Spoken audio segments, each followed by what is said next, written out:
Hi hello नमस्कार सर्वांना. नवीन ब्लॉगमध्ये पुन्हा एकदा तुमचं स्वागत आहे. आणि आज ना शुक्रवार आहे. आता वाजल्यात 1:30. आता आमचं सगळं चहा पाणी नाश्ता झालाय, फक्त स्वयंपाक राहिलेला आहे. आणि स्वयंपाक याच्यामुळं राहिला आहे कारण गॅसचा प्रॉब्लेम सगळ्यांनाच आहे. आता काही नवीन नाही आहे सांगायचं. मग ना आम्ही आता त्याच्यासाठीच आहे ना, आमचं म्हणजे गॅस आता 2-3 दिवसात जाणार आहे. तसं तर नंबर लावला आहे, पण ते बोलले 10-15 दिवस लागतील. आणि जर का आता गॅस गेला तर मग माझ्या क्रिशाला इमर्जन्सी जर काय बनवायचं असलं ना, सॅरलॅक्स वगैरे, तर खूप प्रॉब्लेम येईल म्हटलं. आणि लहान लेकरं असले म्हणजे आपल्याला पहिले सोय तर करावंच लागते ना. तर आता आज म्हणजे 2 दिवस झाले आमच्या घरी नवीन लक्ष्मी आलेली आहे. तर चला म्हटलं तुम्हालाही दाखवावं, शेअर करावं. आणि आता आमची लक्ष्मीचं असं आहे ना, खूपच स्लो चालते ना, त्यामुळे थोडासा प्रॉब्लेम यायला. आणि पूर्ण व्हिडिओ बघा. मी तुम्हाला आमची लक्ष्मी दाखवते, व्हिडिओ कंटिन्यू बघा. हे बघा आमची ही लक्ष्मी आहे. आता याच्यावर आपण जेवण बनवतोय. बटाटे उकडायला टाकलेले, आता तासभर झाला असेल, पण ते काय अजून शिजले नाही. आता आपण जर का ज्या वस्तूवरती जेवण बनवतो म्हटल्यावरती आपली लक्ष्मीच आहे ना, तिच्यामुळेच आपलं पोट भरतंय. आता ती कशी असं छोटी मोठी, पण आमच्यासाठी ठीक आहे. मग ना आता बटाटे उकडायला टाकलेले 1 तास झाला. आता जेव्हा बटाटे उकडेल तेव्हा आम्ही पुढची प्रोसेस करणार आहे, मग जेवण करणार आहे मस्त रिलॅक्समध्ये. आणि आमची लक्ष्मी कशी वाटली बघा, छान आहे की नाही, कमेंट करून नक्की सांगा. आणि आज आमच्या क्रिशाला आहे ना 9 महिने कंप्लीट झालेले, मस्त आता 10वा महिना लागला आहे. त्याचं पण आता उन्हाळ्याचं सेलिब्रेशन करायचं होतं, छोटंसं डेकोरेशन करू म्हटलं.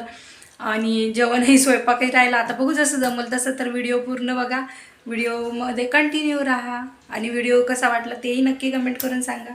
म्हणजे मोठी दुसरी शेगडी घ्यायची होती आम्हाला, इंडेक्स वगैरे, पण त्याच्यात ते ना म्हणजे भांडे वगैरे पण वेगळे घ्यावं लागते. आणि आमचं पहिलेच किचन छोटं आहे, परत मग ते भांडे शेगडी सगळं ठेवायचं, मॅनेज करायचं काही जमत नव्हतं. मग त्यापेक्षा म्हटलं बरं आहे आपली ही छान शेगडी मस्त, याच्यावर कोणते भांडे ठेवा, फक्त मोठे ठेवायचे आणि थोडंसं सांभाळून करायचं. तर मग आता ते चाललेलं आहे, कारण आता जशी परिस्थिती तसं ॲडजस्ट तर करावंच लागतं ना. आणि तसं तर आम्ही पहिलेच राजे लोक आहे, कारण आमच्या घरात 3-3 लक्ष्मी. आता ही 4थी पण आलेली छोटीशी. आता शेगडीवरती बटाटे उकडेपर्यंत म्हटलं आपण इकडे पुऱ्या वगैरे तळून घ्यावं ना. मग आता पटकन गॅसवर आपलं कढई ठेवली, मस्त तेल तापायला ठेवलेलं होतं ना, तोपर्यंत आपलं पटापटा पुऱ्याही लाटून घेत होते. आणि आता गुड्डूला म्हटलं थोडंसं कांदा वगैरे कापून दे ना. आता ती छान मदत करते ना माझी. खरंच ना, पुरी असल्याने की टेन्शन नसतं ना. आणि मोठ्या झाल्यावर तर अजिबातच नाही, पटापटा आहे ना आपल्याला मदत करतात. आणि म्हणजे असं हातातलं काम घेतात की थांब मम्मी मी करते. आणि कधी लेकरं मोठी होतात ना तर कळतही नाही ना. असं भरकनी माझी एवढीशी छोटीशी होती ना माझी गुड्डू, आणि आता एवढी मोठी झाली, ती मला मदत करायला लागली ना स्वयंपाकात. मग असं आता इकडे मस्त पुऱ्याही तळायला घेतलेल्या होत्या ना, छान अशा पुऱ्याही फुगल्या होत्या.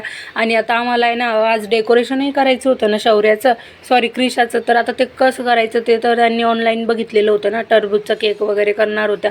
मग पप्पाला त्यांनी छान असं आहे ना टरबूजही आणायला लावलेलं होतं ना. मग मस्त असं पुऱ्या वगैरे तळून घेतल्या होत्या अगोदर. आणि मग आहे ना बटाट्याची भाजी बनवायची राहिलेली होती ना, तोपर्यंत आहे ना क्रिशाही झोपलेली होती माझी. मग म्हटलं चला आता तिची झोप होईपर्यंत छान असं आपलं जेवणही होऊन जाईल. आणि मग तिचं ते तयारी करू ना, केक वगैरे कट करावं लागलं. आता ते टरबुजाचा का होईना, पण ते बनवायला तर मेहनत लागणारच होती ना. आता तेल तर तापलेलं होतं ना, मग त्याच तेलामध्ये ना मस्त पटकनी थोडंसं काढून घेतलं होतं. आणि बटाट्याची भाजी ना फोडणी द्यायला घेतली होती ना, जिरं मोहरी टाकून दिली होती. आणि आता पोरींसाठी मला फिक्कच बनवायला लागतं ना, 1-2च हिरव्या मिरच्या टाकल्या होत्या, छान कांदा टाकला होता ना. आता ते लसण वगैरेही टाकून दिला होता, मस्त ते परतून घेतली होती ना शेगडीवरतीच. म्हटलं चला दुसरं काही नाही आहे, थोडंसं गॅसची बचत चाललेली आहे ना, कारण गॅसचा प्रॉब्लेम येतोय. त्यामुळं आता 2-4 दिवसात गॅस आला की मग काय वाटणार नाही मला. पण तरीही म्हटलं इमर्जन्सीसाठी शेगडीवरच बरं आहे. गॅस असला ना तर टेन्शन नाही राहत, लाईट वगैरे नसली तर पटकन आपल्याला कामात येईल ना.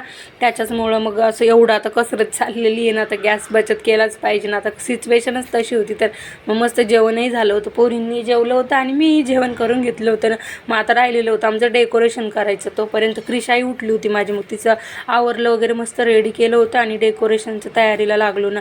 मग छान टरबूज वगैरे कट केलं. माझ्या क्रिशाला काही घेणं देणं नव्हतं, तिचं ते खेळायचं चाललेलं होतं आणि टरबूज खायचं चाललेलं होतं. मग मस्त असं डेकोरेशनची तयारी केली, छान असं टरबूज वगैरे कट करून घेतले होते. आणि छोटीशी अशी टोपीही बनवली होती ना तिला डोक्यात घालायला. आणि मग हे केक वगैरे बनवून घेतलं होतं ना. आता जसं जमलं तसं सिंपल असं बनवलं होतं आम्ही. आणि मग तोपर्यंत क्रिशाही मस्त बिझी होती आमची घेण्यात, मस्त तिने सगळं मला तयारी करू दिली होती ना. तसं तर माझ्या दोन्ही पोरींनीच केली होती सगळी तयारी. मग मस्त असं तिला टोपी वगैरे घालून छान फोटोज व्हिडिओज वगैरे काढून घेतले होते. म्हटलं चला आठवण सिंपल का होईना, पण आपल्या लेकरासाठी आपण काहीतरी केलं हे आठवण राहील ना, त्याचमुळं. आणि मग संध्याकाळचं मस्त असं स्वयंपाकाला लागले. दुपारी ना बाहेर गेले होते, पण ते काही शूट नव्हतं केलं ना, कारण थोडंसं लाज वाटते ना, सगळ्या बायका वगैरे बसलेल्या होत्या. तर त्याचमुळं मग संध्याकाळचं डायरेक्ट शूट घेतलं होतं. छान इकडे आहे ना गवारची भाजी आणि चपात्याही बनवल्या होत्या. आणि हा ब्लॉग थोडासा लेट येणार आहे कारण एडिट शूट करायला ना वेळ झालेला आहे.